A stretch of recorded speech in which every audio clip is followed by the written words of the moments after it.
maybe I'll go ahead and start with our more general introduction. Just wanted to say thank you everyone for coming. This is the second in our three-part conversation series that CE Plus has organized this semester. We're the student organization for the PhD in the Constructed Environment program. I am the current president of that group, Lauren McQuistion, and so on behalf of everyone in our program, we want to thank you all for joining us and thank our guests for being willing to participate today.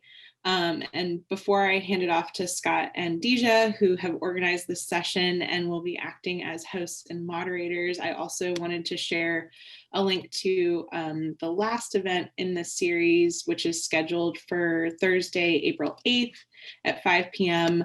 We're co-hosting with lunch the Journal of the School of Architecture, and we will have Esther Choi and Alexandra Lang joining us in conversation on the topic of writing as praxis.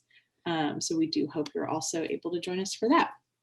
So with that, I hand it over and thank you all again so much.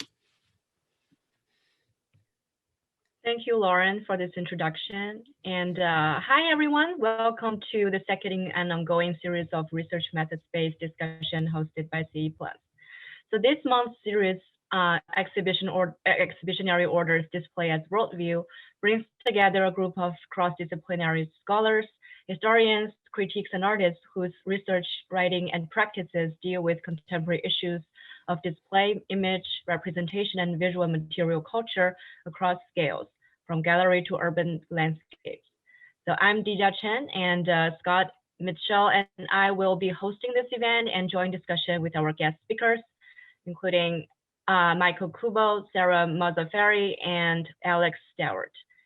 These scholars will present the works that critically examines the embodiment of cultural identity, social relations, and power struggle in visual material culture through academic research, curatorial practices, and installation design.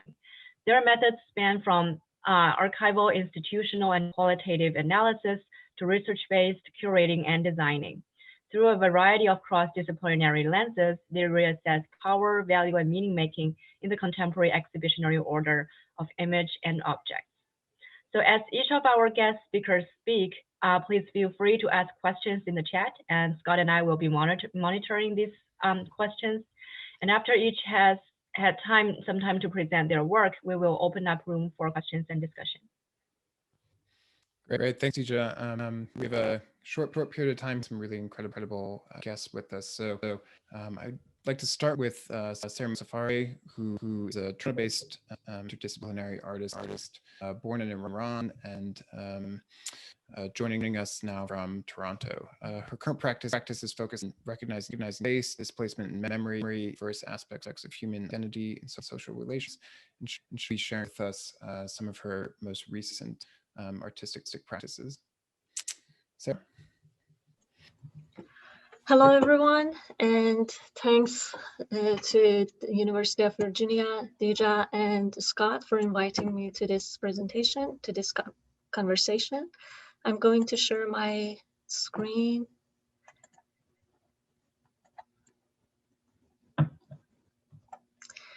And yeah, today I'm going to talk about the most recent work I have done for my thesis project, Threading with 9,000 Memories. So I was born in the summer of 1981 in Tehran, Iran. 1981 is 2 years after the Islamic Revolution of Iran. 1981 is the year after the beginning of 8 years of war between Iran and Iraq. 1981 is 7 years before the mass execution of Iranian political prisoners. I was born in 1981 in Tehran, Iran, as a woman-to-be, and I left the country when I was 25. And to me as well, the effort to speak about issues of space and location evokes pain. They call me Iranian Canadian. I consider myself neither Iranian nor Canadian. I feel no sense of a strong association with either culture, yet I find an affinity with both. I'm inside and outside, stateless, yet relating to both. I live in Canada, move around with my memories from Iran. I'm not grounding myself in a spirit of identity arising from one culture or the other, or even of both. I go beyond and examine taking their inputs on me and returning to a more authentic self through selection and rejection, revision and reconstruction. My initial investigation around the relationship between memory, space, and displacement started with my constant recognition of a link between the real space I experienced in a particular time and a comparable space I used to be in the past. I remember, I feel, my body reacts.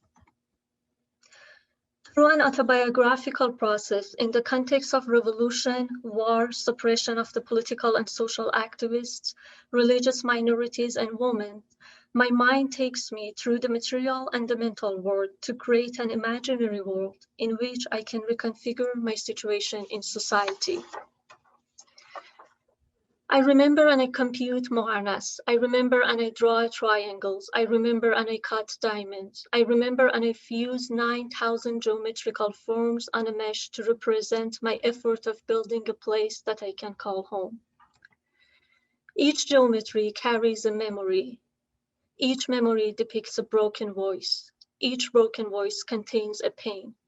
Bell Hooks, in her Choosing the Margin as a Space of Radical Openness, writes, when you hear the broken voice, you also hear the pain contained within that brokenness. When I remember my broken voice in Moharnas fragments, I also remember the pain enclosed within that brokenness. I remember my pains, I revisit them on an everyday basis. I reconstruct them with care by fusing each fragment in order on a mesh, a process that resembles creating shelter by nomadic women of Luristan, my ancestors. The geometrical forms, the 9,000 memories wrap around my body. My body disorients them constantly by its movements. My intention is to question how the projection of my memories might intersect with my perception, identity, and social relations to push me beyond the margins, which is not a safe place where one is always at risk. One needs a community to resistance. I was born in 1981 in Tehran, Iran, as a woman to be. Woman suppression was the most profound texture of revolution on my body. And the boldest spaces that resonated across my memories are the ones attached to my womanhood memories. Women must have hijab in public in Iran, no matter what their religion is. There is a minimum requirement. The government recognizes chador as the greatest hijab. They force women to have it in the mosque, shrines, and some of the schools. The minimum hijab requirement for most of the constitutional and institutional spaces and all the schools is a combination of maghne and mantu. For all other public spaces, they force women to have a mix of rusari and mantu.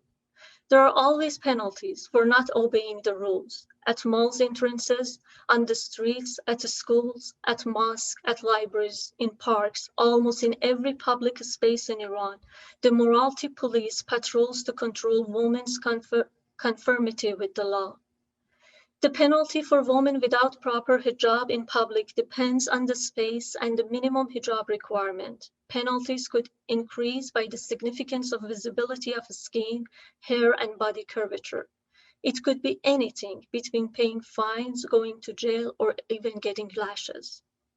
Morality police women in black chadors take the woman with loosey hijab by force to detention centers for charges. I remember hijab and I reserve one black piece of Moharnas for each time they stopped me, one piece for each time they scanned my body, one piece for each time they humiliated my personality. I reserve one black piece for each night my friends stayed in detention centers, one for each lash they got, one for each tear they had on their cheeks, one for each time they made them feel ashamed for their gender. I reserve one piece for each slap each girl I know got from her dad, from her uncle, from her brother, from her grandfather for not having a proper hijab. One for each day they locked them in their rooms, one for each victim of honor killing I have read on the news. I reserve one black piece for each child who was forced to get married, one for each child who attempts suicide after marriage, one for each girl who left the school after marriage, one for each baby born from a child. I remember the mosque stunning Moarnas. I remember the clash of my body and dome's curvature, pigeons, flutters, geometrical forms, mosaic colors, colorful glasses, and mirrors, light and reflection. After minutes of being paused to take all their beauties in, I used to be reawakened by a duster moving on my face and an angry voice of a man saying, "Make your hijab proper, my sister." I had maghne, I had mantu, and I had a chador on, but it was not proper enough yet to them. Their struggle it was and still is to get control over our minds, to colonize our mentally, to push us in the margin, to suppress at least half of the society without realizing that margin is a place for resistance, a space of refusal where one can say no to the colonizer, no to the downpresser. To me, mosques are places of contradictions and conflicts. I picture them as battlefields of unity and division, humanity and inhumanity. Unity is the essence of mosque. To me, even the Moarnas, the movement of its multiple geometrical forms toward the dome, the sphere, could resemble such a spirit. However, the ones who are in power make every effort to violate this fundamental nature of mosque and take control over them through systematic gender segregation under pretext of defending the value of Islam and blood of the martyrs. They do this by special marginalizing women at the mosque and by marking women's presence by invisibility. I remember mosque and I reserve one black piece of each square meter of it. I remember mosque and I reserve one black piece for each square meter of it that I couldn't claim. One for each woman's resistance to be visible by singing under each dome. One for each voice resonated by Moarnas forms to disrupt their system, to claim the space. I'm transforming my memories and pains, the black veil, into a home, the black tent, through a performance. If, as Soya describes, the third space includes both material and mental spaces, and thirding is the process of merging these two spaces, my performance could be considered as thirding, the result of which is going to be a third space. So that is my presentation and all about my piece. Fantastic. Thank you, Sarah. We'll go next to Alec Stewart. Alec is joining us from Berkeley. He's currently a Mellon Fellow in Urban Landscape Studies at the Dunbar Books, and built environment historian or urban geographer. His work illuminates how specific instances of city building mobility feed into larger processes of suburbanization, race-making, material culture production, and particularly through swap meets in Southern California. Thanks a lot for joining us. Yeah, thank you, Scott and Dijia and Lauren for organizing this. And I also want to thank the students of the Constructed Environments Ph.D. program, as well as the University of Virginia School of Architecture for organizing this series. And while I wish we were all face-to-face on the beautiful Charlottesville campus, one of the silver linings of COVID has really been meeting scholars from all over the world, like yourselves. Alec, to interject really quickly, we can see your script. We can't see your presentation at the moment. Sorry. Thank you for that heads up. I'm going to stop my sharing and do the right one. Is that better? There we go. Thank you. So today I'm going to be speaking about how indoor swap meets became practical anchors of multi-ethnic communities in late 20th century America, particularly those in Los Angeles. I first noticed these markets in 2014 while riding public bus lines across that city. I saw them in all sorts of repurposed buildings, from modest storefronts to cavernous warehouses and department stores. To clarify, these are not the outdoor flea markets that you may be familiar with that sell secondhand goods. Instead, they're more like the mercados, bazaars, souks, and xijiangs, which have served as centers of exchange for millennia. When I began visiting these markets regularly, I found that they hosted a vast range of micro-enterprises. Doctors, masseuses, hairdressers operated practices adjacent to income tax preparers and auto parts stores. Shops selling lingerie existed near those selling baptism clothes and Catholic literature. And at larger markets like the Alameda and El Faro swap meets, improvised plazas blended commercial, public, and sacred functions. This church service, for example, illustrates the breadth of events held in some swap meet plazas and food courts. And while many of the markets served Spanish-speaking clients and were themed with visual reference to Mexico, a majority of the vendors were Korean. When several told me they preferred speaking Spanish over English, I realized the markets were not just Latinx spaces, they were also cross-cultural contact zones within an increasingly diverse city.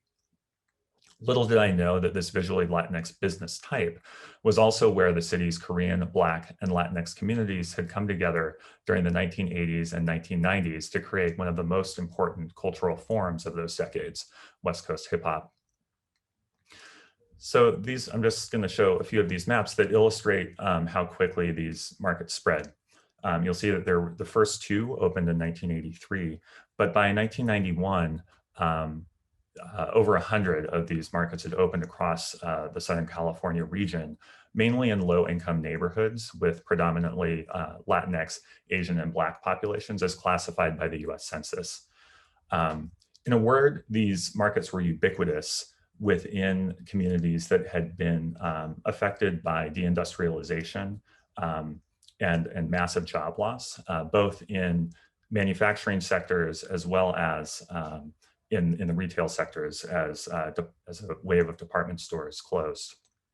And so these markets opened in areas mainly because of the availability of vacant buildings that were plentiful due to the disinvestment of major corporations. The departure of stores like Sears and Montgomery Ward, and also the departure of heavy automotive and aerospace industries, created an opportunity for swap meet vendors to fill the void. This swap meet boom was fueled by Korean investors who opened and operated most of the markets. They were aided by a financial system, which included rapidly growing Koreatown banks, like those pictured here, and a booming downtown garment industry, which supplied the goods. Once constructed, these markets offered a quick path to business ownership to Korean immigrants and others who lacked English language abilities. Owners used local Korean language newspapers, such as the Korea Times, to attract the micro-entrepreneurs who would fill their markets. Because advertisements like the ones pictured here were almost entirely in Korean, nearly all swap meet vendors were also Korean. As these markets opened, Black neighbors in communities such as South Central expressed frustrations that swap meet jobs were generally not available to them. Complaints about poor customer service and cultural differences contributed to rising interethnic tensions between swap meet vendors and patrons. And these tensions, as many of you probably know, culminated in a series of boycotts prior to the 1992 Rodney King Rebellion, and a number of those took place at swap meets, as you can see on these flyers in this article. And this suggested that the markets were merely sites of animus.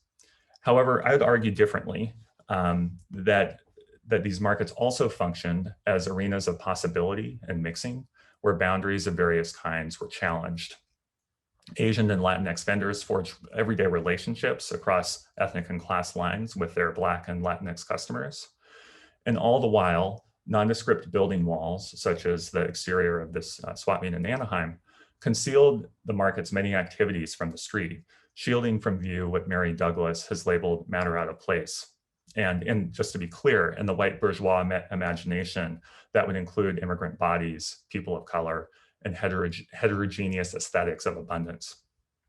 And so Hidden in plain sight and protected from it, indoor swap meets have for over 4 decades exemplified, I would argue, a form of multi-ethnic immigrant urbanism that has served as a crucible for new artistic genres and forms of political speech.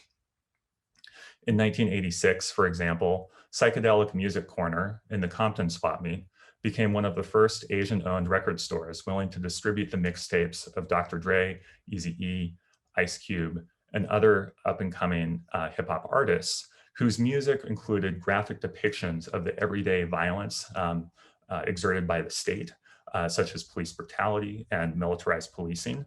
And these lyrical descriptions were taboo within the mainstream record industry. But because the store's Korean owners were willing to support these and other emerging hip hop artists, Psychedelic is now credited as the birthplace, or a birthplace, I should say, of West Coast gangster rap. Over 100 artists have acknowledged this and paid tribute to swap meets over the years.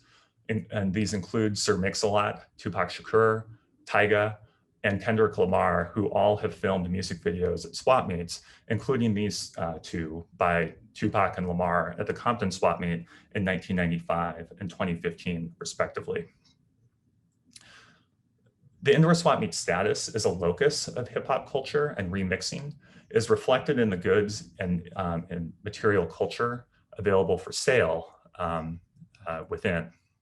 And these images of t-shirts are sort of emblematic of this. You know, crispy white, inexpensive but very high quality shirts, such as those laying on the table, as well as graphic t-shirts which allude to famous hip hop albums, such as Straight Outta Compton. Here we have a Straight Outta Samoa shirt. Are the sort of the goods that have affirmed the identities of their wearers for over 4 decades. And likewise, jewelry, such as this shop that makes custom grills for wearers, sort of do the same thing. And you'll notice in this picture that a young Korean American man is working. He's apprenticing and learning how to make these pieces of jewelry. So defined by the materiality of their goods, indoor swap meets is a business type and a social institution exerted significant cultural force in Los Angeles throughout the 1980s and 1990s, as well as nationally. Their flexible site plans, heterogeneous merchandise and services, and the openness of immigrant entrepreneurs to new hybrid forms of music empowered subaltern groups to exercise their voices as emergent citizens. At the same time, these markets provided decent livelihoods for thousands of immigrant entrepreneurs and afforded shoppers opportunities to define their identities with the latest fashions. As spaces of work, shopping, leisure, cultural production, indoor swap meets helped patrons, vendors, and artists alike assert their claims to economic and social citizenship. And in this way, indoor swap meets, I would claim, provided solutions to the concurrent crises of economic disinvestment, rapid demographic change, and systemic racism endemic within inner cities and suburbs during the 1980s and 1990s. So I'll end there, and I look forward to talking to you about methods and any other things that are of interest. Great, thank you so much, Alec. That was wonderful. We'll move on to Michael Kubo, who is joining us from Houston, where he is an assistant professor and program coordinator for architectural history and criticism at the University of Houston. His practice spans the fields of architectural history and theory, design, publishing, curation, including being associate curator for the US, the Pavilion US at the 2014 International Architectural Biennial in Venice, as well as being a curator of 15 exhibitions on modern contemporary architecture while in Boston with Pink Gallery. Michael, thanks for joining us. Thanks for having me. And it's great to be here, and it's really great to see all of your work and to hopefully be able to share some of mine with you. Hopefully, let me know if my screen share is not working correctly. You should be seeing a big pink comma glowing.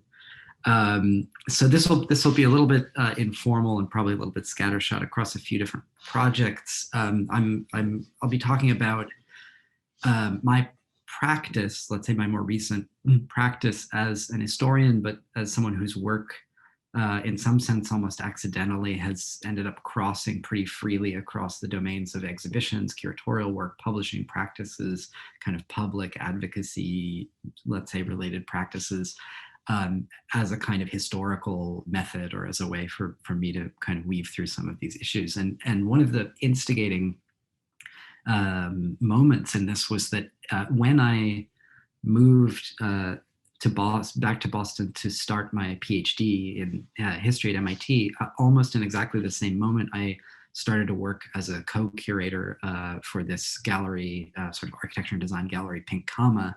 So I became a curator and a kind of, historian in training in the same moment, and they started to ricochet off of each other. The emphasis at Pink Comma was always on audience and public engagement and on producing really conversations, events, dialogues around the work that we were interested in showing. So for example, if we were doing this is an exhibition called Newsstand on the recent, at the time, sort of resurgence of printed matter and sort of news media as a form of publication in the design world among architects, which is to say newspapers, broadsheets, etc., then the exhibition would really become a space for people to actually kind of exchange and trade and read and take with them out of the gallery, free copies of all of these newspapers and to kind of produce conversation around it.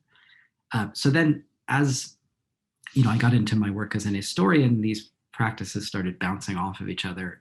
For example, in our Heroic project, which started really in the year that I became a curator at Pink Comma, which was about the history of the urban renewal era in Boston and the concrete architecture in particular that came to be emblematic of it, came to symbolize the positives for some time, but also sort of, especially in later years, what were perceived to be the negatives or the evils of the urban renewal era, and to revisit and reassess this history. And it was a history that was specifically operating, we found, through certain forms of media, through what you could call public exhibitionary practices, perhaps, of images, quite heavily photography, publications and things that circulated. And we wanted to, in a way, restage some of the, let's say, mediatic aspects of that history.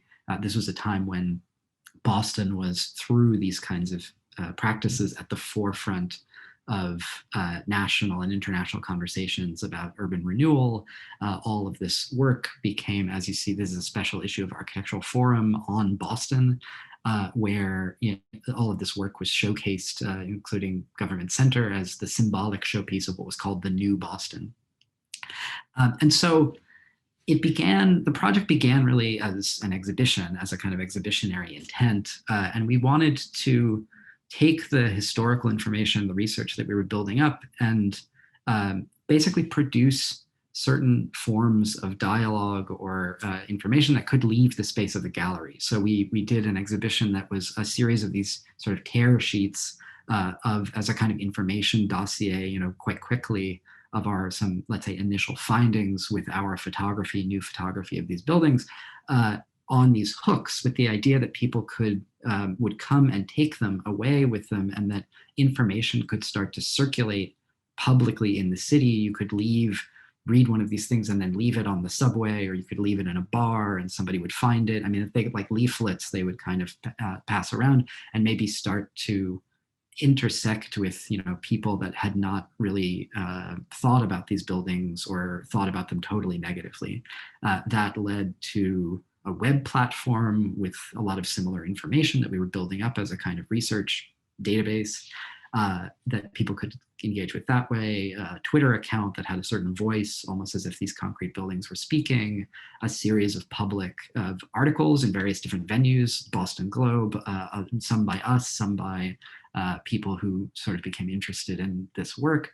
And so eventually, let's say the part, the history, the kind of more formal history part, the book, when it came through all of these things as a kind of slow build, the book was almost the last piece in the puzzle. The book was, in some sense, the thing that came after all of these other kinds of work, rather than the way that maybe historians operate more typically, where they conceive of a thing as a book first and then hope that the book generates a certain amount of interest out there in the world.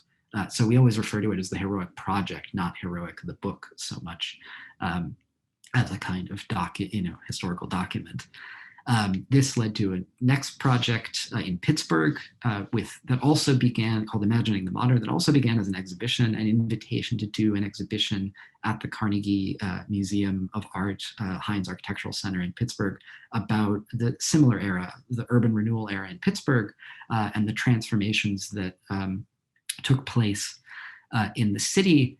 And which again became almost immediately about media and about sort of public mediatic practices through which we tried to allude to it in the title.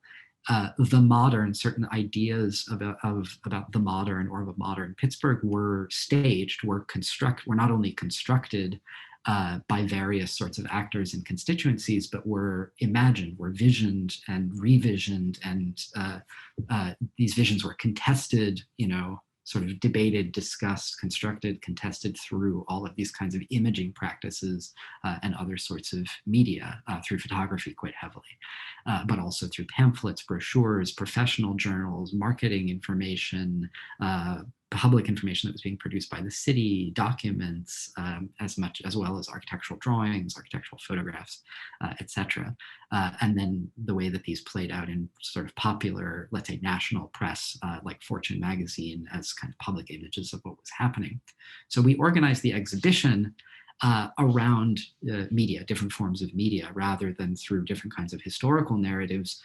Each room in the exhibition space was devoted to a particular medium. So one room dealt with photography, different modes of viewing or imagining through different kinds of photography by different photographers. One room for planning and promotional literature, and also for newspapers, this timeline that you see sort of in the background.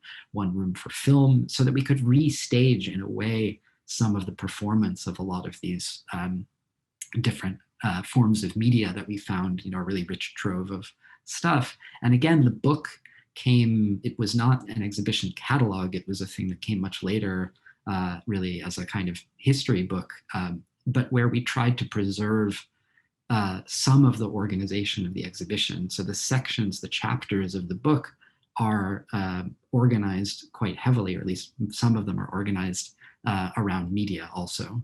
So there's a chapter on photography, for example, a chapter on planning and promotional literature, to try to, in a way, replay or open the question of the role of these kinds of photographs in all of these processes. So, for example, Eugene Smith, one of the famous photographers and in Pittsburgh in these years, this kind of, in a way, this is, for me, maybe the photograph of some of our stakes in the project, of seeing both the construction of the kind of new, the modern in Pittsburgh, with the kind of elite class of some of the actors who were responsible for or invested in the making of all of this stuff, plus the photographer himself reflected in the act of photographing these kinds of things as a kind of capture.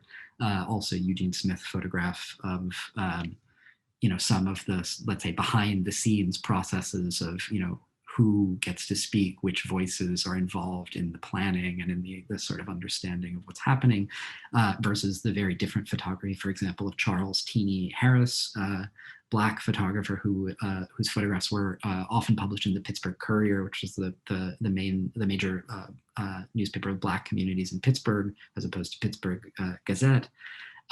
Very different forms of imagining and sort of displaying both the kind of positives and negatives, or pros and cons of, the new spaces of possibility, let's say, around these buildings, the civic arena in the background, and US Steel under construction.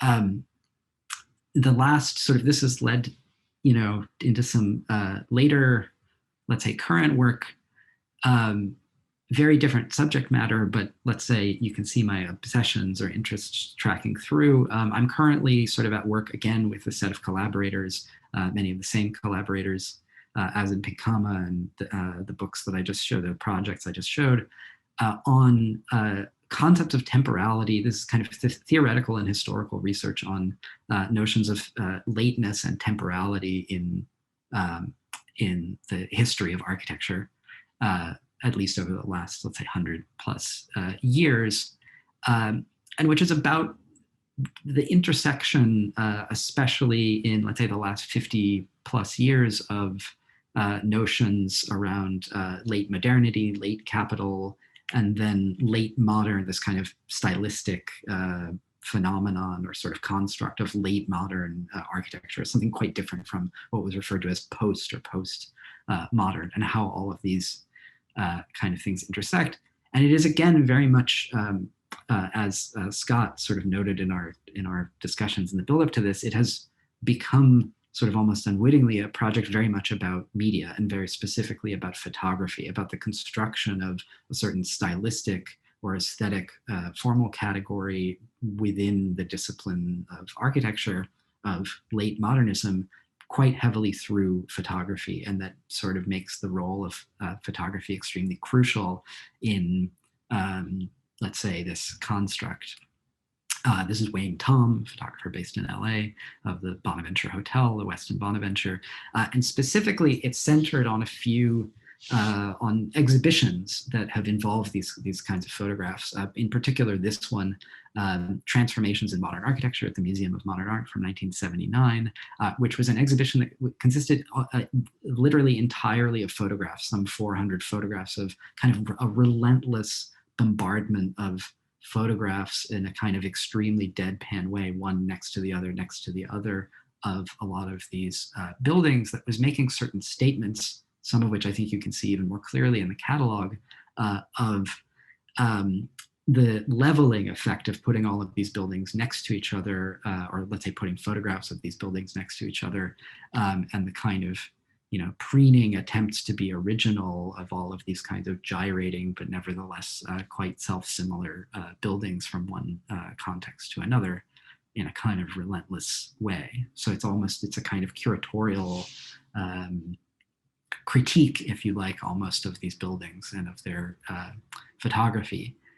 This was in particular through a central part of a space in the center of the exhibition that consisted of a series of light boxes that through which the exhibition, the curators tried to capture the effects of these photographs in color, the kind of luminous effects of reflection, mirroring, the kind of optical performance of these buildings as a kind of fleeting phenomenon, which was also very much one of the stakes for the photographers that were involved in these kinds of things, in order to produce almost a sort of, let's say, spectacular restaging of this within the space of the exhibition. And then just to close the loop, the last couple of slides are to say that I also simultaneously with Reto Geiser, who teaches at Rice, have been working in the last 2 years now on a book about curatorial practices that came out of a series of student workshops and public lectures at University of Houston and Rice over the last 2 years, where we invited a lot of curators representing a whole series of institutions in North America and subsequently internationally to speak about their work and to ask them very specific questions about audience, display, exhibitionary practices, acquisitions, collection practices, institutions that they operate within, constraints, etc. This is, for example, one with Martino Stierli, and this is a book that's going to be published called Futures of the Architectural Exhibition next year. And this is just now about 1/2 of the total set of interviews that we've conducted for that project. So we're, in some sense, you could read this as a self-reflective attempt to take stock of my own involvement across a whole series of these practices. That's it. Thanks. Thank you, Michael. That's great. Thank you all for this fascinating presentation. This surely is a lot to take in, and there are different ways of formulating interesting conversations between your researchers. I can already see threads of displacement, cultural identity, different formats of media and mediation. But first, we would like to open the room for discussion with each of the guests. If you have questions, I can't see if there are any questions posted in the chat room? Yeah, there is one here. Yeah, great. So Noah has asked, like, how have your process, Michael, how have your processes of restaging media forms in your exhibitions shaped your pedagogical practices today? So. I think that's a great question. So sometimes it's happened increasingly directly through, for example, that Futures of the Architectural Exhibition project, which was really a pedagogical project first. It was a decision that we wanted to create a kind of a master class where we would be able to invite curators in and have them give talks, public talks in the universities, but also conduct student workshops where students could engage with them and you know, ask them series of questions about their work, and which sort of, again, the publication or the more formalized part of that actually comes later. In other cases, like with the lateness work, it produces seminars and things along the way that are become very much for students about engaging really with the history of media and of kind of media practices, but also with the history of exhibition. So I've taught around all of this stuff, dedicated courses about the history of exhibitions. We've launched a course at University of Houston called Publishing Practices that we didn't have before, that kind of spun off of all of these things to start talking about the history of publication. So it's kind of, you know, it does loop back in some fashion.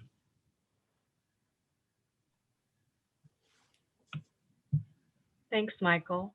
And here's one question from Shichao for Alec. So the swap meets look remarkably like so many similar places in the world. How do we consider them in global context? Yeah, thank you for that question. I think it's really interesting because you know, there is also an American precedent for these kinds of markets, public markets in center cities that were built with municipal funds in some instances in the late 19th and early 20th centuries. And so I think about this in a few ways. On the one hand, those early American precedents gave way to things like supermarkets and quote unquote modern forms of retailing, like department stores as well. And then sort of disappeared. I mean, they have always existed in American downtowns, like, for example, jewelry marts in New York's Diamond District, similar districts in Los Angeles. But I think their reemergence in a sense in Los Angeles it's sort of congruent with these larger structural shifts that I sort of alluded to at the beginning of my talk, which namely the end of Fordism, the offshoring of manufacturing facilities abroad, increasing immigration, and the thickening of global linkages that I think sort of speak to this sort of crisis of modernism, both in retailing as well as in the way that goods circulate and the way that they were produced and where they were produced and how they were sold. So that's one piece. Another is that a lot of the people who established these swap meets in Los Angeles had ties to garment industries in Korea, and were consciously emulating those market types in Seoul, and in some cases relying on their personal connections to producers, wholesalers, and so forth there. And so there's a discussion about this in the Korean language press that they're sort of pointing to these linkages. So in that sense, it's these markets are an import in a sense, but they also they sort of adapted a local patina, and that's sort of what I was talking about in my talk, and became something of themselves.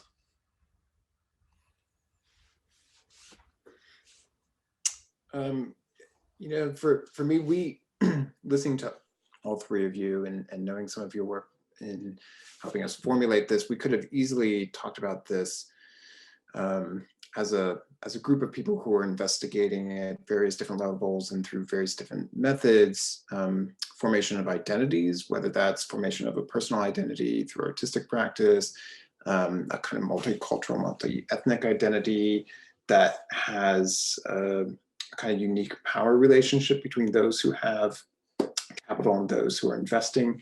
And for Michael, perhaps even the identity of an entire city as seen through photography and other media, maybe even the relationship between kind of standard media practices or the dominant media practices of, say, Pittsburgh Gazette versus the subaltern identities that are created through alternative. I'd also like to consider how those identities then emerge through not just what you're studying, but through your own practices as artists, as an academic, as a historian. And perhaps each of you could talk a little bit about how you see your artistic practice, perhaps Sarah, or your writing or curatorial practices through exhibition and gallery work as making known, making visible these sometimes invisible, sometimes historically visible, but now kind of pushed down or just through the act of time lost in a way. And maybe for you, Sarah, how you make this kind of unique identity of your own identity, but also an identity of Iran, an identity of a Canadian, as someone in between these two, architecturally, personally, as a woman. Maybe each of you could speak on how your practice helps elevate those identities. Maybe Sarah, you could talk about your work. Yeah, sure. So for me, when I came to Canada, the idea of that I'm not Iranian anymore and I cannot consider myself Canadian as well, started to grow inside me. And I started to recognize who I am and where I am belonging to. And through this investigation, I noticed that there is a deep connection between the spaces I used to be in and the spaces I'm experience right now. And it was like, for instance, if I want to give an example, as I mentioned, in Iran, even if we go to school, there is a transitional room at the schools that some Chaudhry policewoman, they check our hijab and to make sure our hijab is proper. And we can get punishment for not having proper hijab. So here in Canada, when I get to school, unconsciously, I take my hand over my head to check if my hijab is proper. And I consider this link between the similar spaces that I experience and the space that I used to experience in the past, and how those spaces exist in my mind, and they move around with me and go everywhere I go. And my body reacts as if I am in those past spaces. And just like what Heidegger says, the design takes the space in. And I think my body took all those spaces in, and as Lefebvre describes that, Lefebvre says that the town takes the texture of its surroundings, and I believe the town also takes the texture of the history and what it experienced and all the events it experiences. And if us as design, we take the spaces in, we also take all those texture in, and we move around with those textures. And I tried in my in the 9,000 Thirding with 9,000 memories to express the idea of how all of these memories creating a texture and how they wrap around my body and they move around with me. And even if I struggle to get away from them, and I installed the shelter on air, hovering on air. still the reflection and the projection of the forms are on my body, and I can still, there is no place that I can, hide and to get rid of all of these, all these textures those exist in my body. And that's my approach to showing this, and to showing that how even if I get displaced, if I get far from those events, those spaces, they come with me, and they get abstracted in my mind, and I start to perceive the country and my identity through this abstraction. But those are still in with me.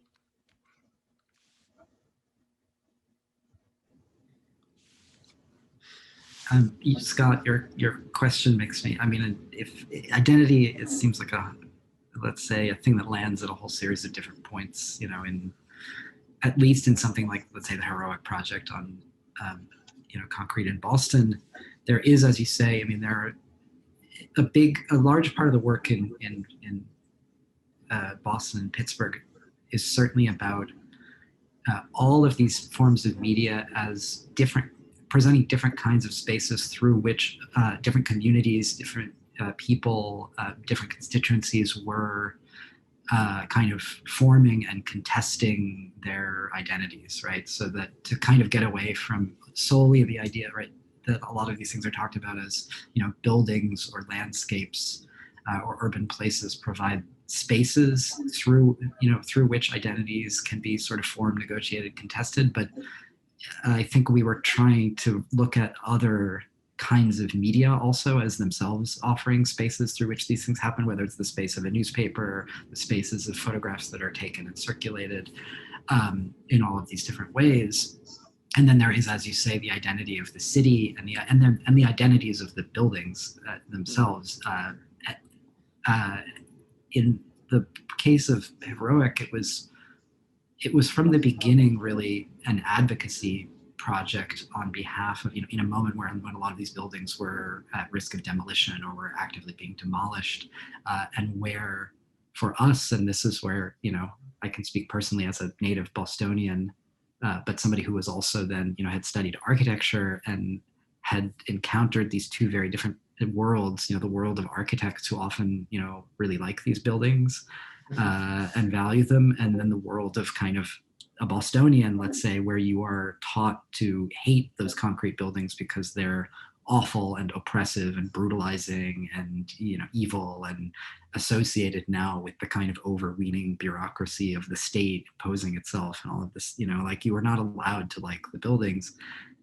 There was very much, and so the question of reframing or restaging things that could open up the identity of those places and, let's say, therefore the identity, allow people that had other relationships to those places over time to be able to kind of unfold that, rather than having one dominant narrative of, these were products of urban renewal, or urban renewal was universally awful, therefore, everything should be leveled and the past wiped clean. Those were always the stakes of the project, I would say, right? It was very much about letting certain kinds of things circulate or maybe recirculate in a way that you could start to run interference on some of those identity constructions, which is indeed, to some extent what happened, let's say, or certain things started to do that kind of work. Yeah, Alec, if I can ask you too, there's a kind of layered series of displacements that happen, like you talk about in 2015, Kendrick Lamar filming one of his music videos at a swap meet that is in some part a bit of a reference to a bygone period. These swap meets are disappearing almost as fast as they emerged in the 1980s as new forms of entrepreneurship kind of occur in Los Angeles. And yet you have a role as an academic to resurface these connections that may only be known by these communities who experienced these throughout the past 30 years. and then they're, being used in mass media of this hip hop music videos. So is there a particular kind of responsibility, or, whether that's personal or whether that's as the institution of academics, to make these connections and to find ways to reveal the complications and contradictions of these identities? Is that best done in the book? Is that best done in, for instance, Michael's, kind of starting from exhibition practices? Is there a different role that your kind of methodological approach takes? And how do you see yourself as the scholar in that? Yeah, so clearly I'm an outsider in these spaces, and I've spent several years visiting them. As I'm 6'5" and I really stick out. But I've thought about my own positionality a lot in conversing with the people who have shared their stories with me. I think where my identity comes into play. I cut my teeth after finishing my undergraduate as a city planner, and a lot of my work was it was an urban design firm, and we were sort of doing suburban rehab and proposing projects that would replace malls, and there were no swap meets, but strip malls with new urbanist sorts of developments. And I was really disturbed by what was being sort of swept away. And I think that it was sort of the beginning of a long path that led me to these sites. As far as, it's sort of tricky with the question of responsibility, right? Yeah. Because on the one hand, I am presenting histories that are fraught for many reasons. Issues of, as you mentioned, multiple displacements, unequal power relations, systemic violence, and racism all sort of touch down here at the sites that I'm writing about. And some of these stories, there's a lot of pain in them as well, especially amongst the vendors and also the shoppers who took issue with some of the ways that market practices played out within their communities. So this is a question that I frankly haven't resolved. I think it's one that I sit with a lot about, whose stories are these, right? Are they, which ones are ones that I can tell, and which ones are better left untold? But I do think that, I think about this project as, in its audience as, designers, design practitioners, maybe planners. And I think there is a responsibility to some extent to highlight the richness of everyday commercial landscapes like these when we consider top-down interventions within the design professions. Yeah, that's fantastic. And I know for many of us doing all sorts of kinds of study, there's a conflict of our own position within it, particularly when thinking about histories that are not our own. And that's a kind of very different place to come to than when, like Sarah, you're exploring your own kind of experience and finding ways to make the experience of a couple different nations embodied within your own kind of space. But that's fantastic. I think we're right at 1 o'clock. So if there were any last thoughts, this will be and has been recorded, so will be posted and available on the University of Virginia's website for an even wider audience to see and participate. Hopefully, we'll get some more chance to speak with each of you. Dijia, did you want to say anything in concluding? Yeah, I just want to say that it's really interesting to hear about how all of you, like how your practices, curatorial practices, researches, and also your design speak to your own identities. I didn't think about that before Scott asked you this question and you talk about your experiences. And I think there's a lot of possibilities for us to further this conversation in the future. And time is limited, but we can always keep in touch. And thank you all for coming to this series. Fantastic. Thank you all once again.